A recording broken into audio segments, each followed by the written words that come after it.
Hello and welcome back to the workshop, and welcome to the Great Guitar Build-Off 2021. You've been looking forward to it, I've been looking forward to it, and I can't wait to get started. I've got most of my things collected. Today I decided we would focus on the neck and the fretboard. One, because it's the easier of the parts to put together in the design that I've currently chosen, and two, because I ordered a new belt sander and everywhere is on back order. So I'm hoping to put some time between when they're saying it'll come and when I'm starting now. That way I can thin out the sides and not have to do it by hand, but we'll get to that when we get to that. I may end up just having to do it by hand anyway. Now, for my neck, like I said, I've decided to post mount it like banjos generally are put together. So I have this chunk of maple here, some flame maple. Now, as you can tell, it is about 1.5 inches roughly in width. After carefully measuring out my break angle and everything else on this board, it is not going to be enough material to cut that post out in itself, just because of the sheer length of the entirety of what I'm cutting. So what I'm going to do to counteract that with the length that I have right now is much like you would with a standard headstock. You cut an angle and then glue it out. I have already gone ahead and marked this board with my 3-degree break where the neck meets the body. Now, as you see, it tapers down to a pretty thin stock right at the bottom here. So what I'm going to do is I'm going to cut along that line and cut along the top here, making sure to square it up so that this area here is where my 90 is. And I'm actually going to take this and glue it on the other end to add bulk. Now, there are many ways you could do this. You could take a regular handsaw and cut it out by hand. Cutting this cross section here wouldn't be too bad. Cutting by hand, cutting along the length. Whereas you could do it by hand, it takes a very careful and steady hand to cut straight all the way along. So what I'm going to do is I'm going to cut the bulk of it on my bandsaw and my circular saw, and then I'm going to take the flat end on the top here, and that's what I'm going to glue on the bottom to add that extra depth. So with that, I'm going to hop out into the cold, make some cuts, and we'll glue this together. All right. So it ain't the prettiest cut in the world, but that's why we cut on the outside of our line so we can clean that up later. I've got my nice 3-degree drop, and I've got the cutoff here that I'm going to then glue on to give myself some extra girth here for that post. So with that, let's glue these two together.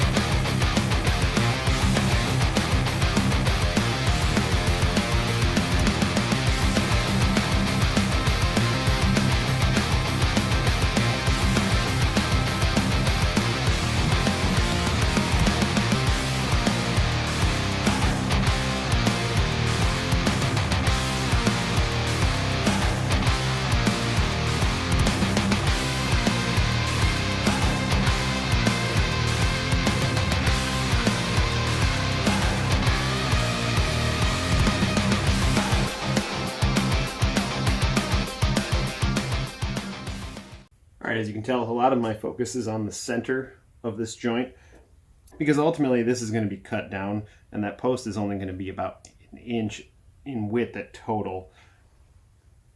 So I want to make sure that the glue joint is nice and secure down the center for the most part. So now all we got to do is wait for that to dry, and then we can start marking out where we need to cut. Now that the glue has dried, we've got a nice big block here. It's up to about 1.5 inches of girth this way. So I'm going to cut that post, and I'm going to go about 1.25 inches right down the center, and then I'm going to clean up this ridge and flatten it out, and then I'm going to plane this side down to about 1.25 inches. So that way I've got a full square block all the way around. I'm going to go zip it on my bandsaw. We'll come back and we'll start planing.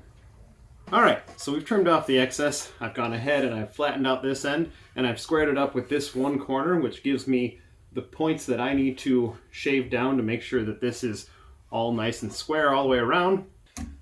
Now because I've got this side done and flattened already, and square with this edge here, that's going to give me a nice flat point to mark the depth of what this is going to be. And because I want this to be one full square block, I'm going to then mark that depth on the back side here. And I'm going to go ahead and plane that part down to square it up before I do the final flat edge here. The reason for that is because it's already completely centered with the center line on my post. And then that'll give me the final dimensions so I can start marking out the neck and where the headstock break angle is going to be at the end here. Now, as I've stated before, I'm squaring off this block at about 1.25 inches. I will later end up tapering this so that it will fit snugly into the slots that I cut into the body. But for now, I'm making it nice and square before I taper these edges. As you can see, it's nice and square now. A little rough still in a couple places here, which I'll end up cleaning up with a sander, because now I've got it nice and flat. So there are some gaps still, but it's pretty close to there, which gives me my starting point so that I can then start working on the transition into the neck, which I still need to clean up and square this edge here. You can see there's quite a bit of material still there.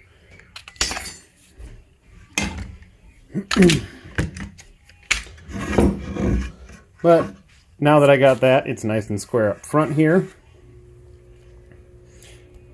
Again, just a little bit of sanding, and we've got it there.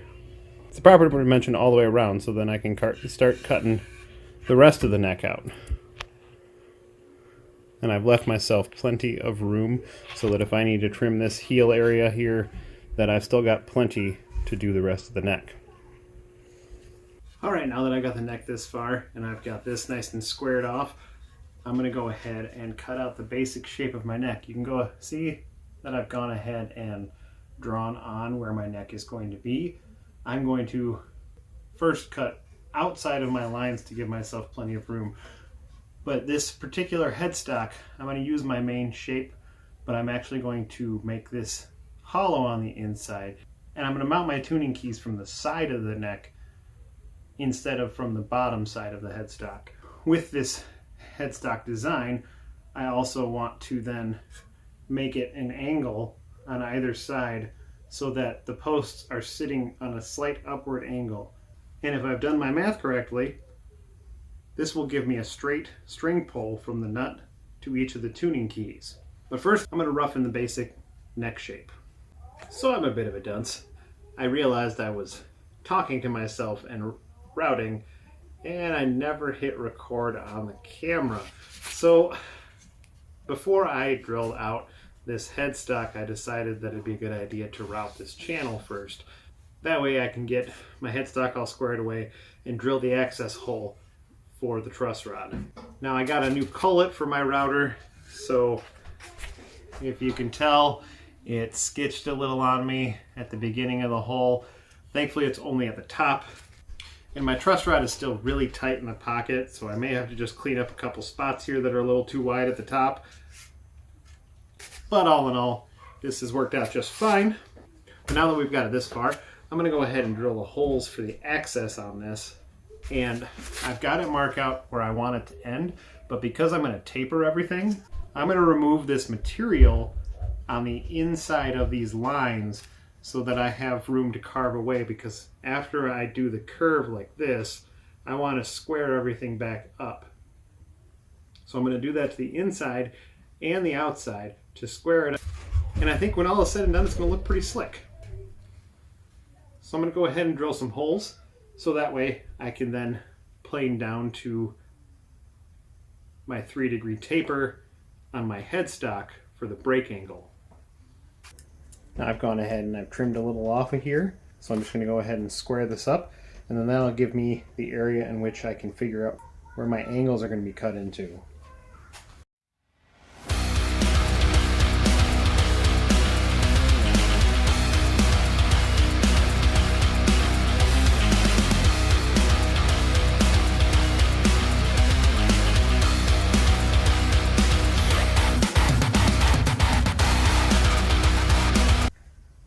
now that I've got this flattened out, I've marked myself a center line, and I want to angle them slightly upward.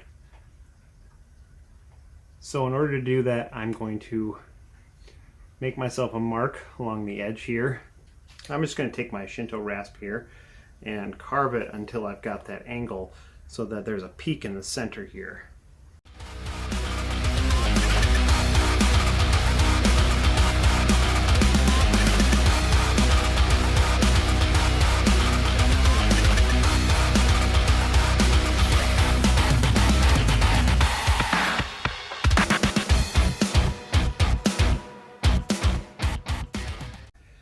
All right, we got a nice angle on this side here.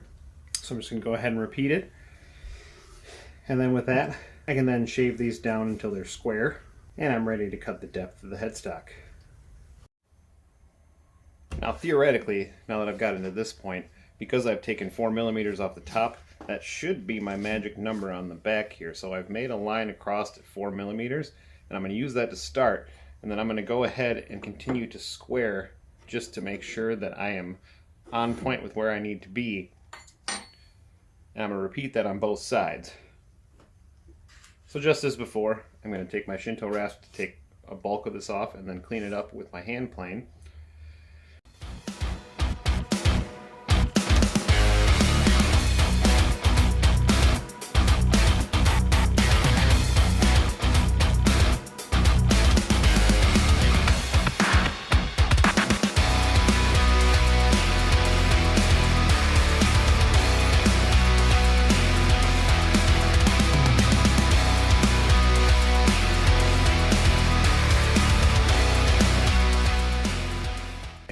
Now that's nice and square.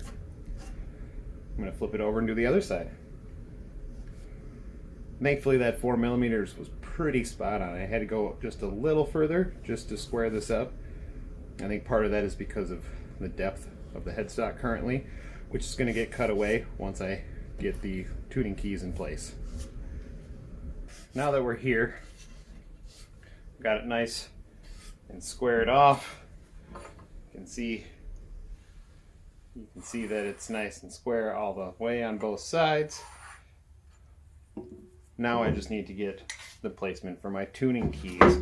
So I'm just going to go ahead and do that by placing my template here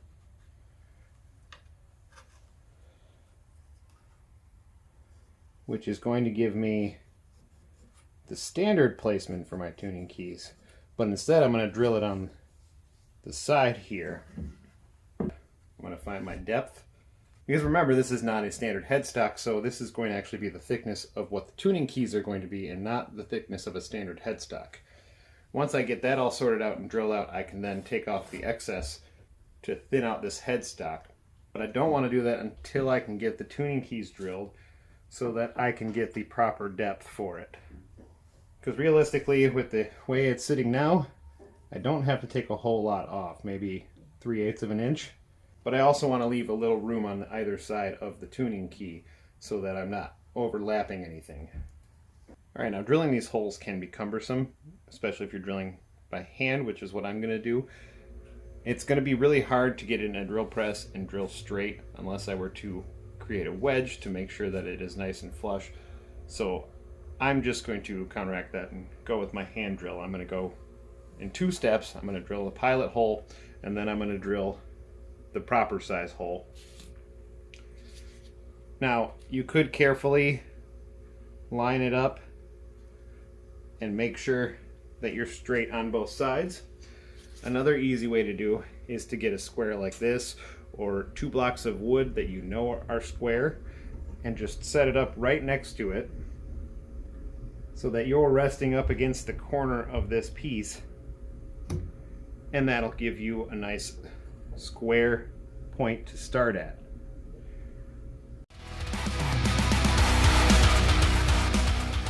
So now I'm just going to repeat that for all 6 of them, and then I'm going to go in with the larger bit, and I'm still going to use the guide at that point because I'm going to be taking away a bulk of material, even though it will follow the pilot hole. And just like that, we've got 6 nice holes. and we're ready to shape the inside and clean up the back. So now that we've got it looking more like a headstock and neck, I'm going to go ahead and trim off the excess. I've got at least 4 millimeters in the back of the neck, or the back of the headstock to take off, and I've roughly marked where my depth is. I'm not 100% sold on this being the final dimensions of my neck, so I'm going to cut real proud of that line just to give myself plenty of room to shave away as needed. Being that this is going to be somewhat of an acoustic instrument, I kind of want to have a wider neck on this, give me a bigger profile, making it feel more like an acoustic, much like I did with my Acoustasonic guitar. I still haven't decided whether I want to taper the back of the headstock with the same angles as the front and sides. So I'm just going to trim that off real carefully, flatten that out, and then from there I'll decide if I want to do the angles on the back of the headstock as well. So with that, I'm going to jump to my bandsaw, and we'll be back when this looks more like a neck profile. You can see here I've got everything trimmed down, and I'm basically just using my vise as a depth stop to square up the inner part here. It's a little harder to see both sides if you've got it flat against the bench, so I'm just going to do that to get it most of the way, flip it, do the other side, and then I'll be able to clean up the outer parts here. Now I know once I get the neck on, I'm going to have to chamfer this back in order for the strings to sit properly, but we'll get to that when I get it all shaped up. We have made so much headway. The headstock is about 90% there.